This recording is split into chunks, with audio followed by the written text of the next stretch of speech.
তো hello guys, চলে আসলাম আজকে আরও একটি নতুন ভিডিওতে। তো আমার কাছে দেখতে পাচ্ছেন একটি হাই ভোল্টেজ মোটর এবং তার পিছনে একটি লম্বা তার লাগানো আছে। তো আজকে আমরা এই মোটর দিয়ে খুবই সুন্দর একটা এক্সপেরিমেন্ট করব। তো আজকে আমরা দেখব যে এই মোটর কত স্পিডে ঘোরে। আপনাদেরকে ফুল প্রমাণিত করে দেখাবো কত জোরে ঘোরে। তো আমরা প্রথমে ওয়্যারিং করে নিচ্ছি, যেহেতু এটা কারেন্টের কাজ, এই কারণে আমরা এখানে সতর্কতা অবলম্বন করব। এখানে টেপ মেরে দিচ্ছি আমরা, না হলে শর্ট সার্কিট হতে পারে। তো এখন আমরা এই ইউএসবি কেবলটা একটি পোর্টে ঢুকিয়ে দেব। এখন আপনারা সাউন্ডটি শুনুন। দেখুন গাইস, আপনারা সাউন্ডটি শুনতে পাচ্ছেন কিন্তু দেখতে পাচ্ছেন না কত স্পিডে ঘুরতেছে। তো এখন এরপর আমি একটা টেপ মেরে দিচ্ছি, কালো টেপ ছোটো। তো তাহলে আপনারা ভালো করে স্পষ্টভাবে দেখতে পারবেন।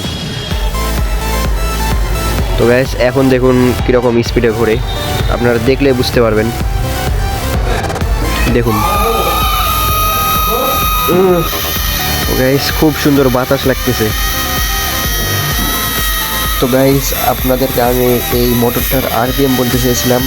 এই মোটরের আরপিএম হচ্ছে প্রায় 15 থেকে 16,000 আরপিএম।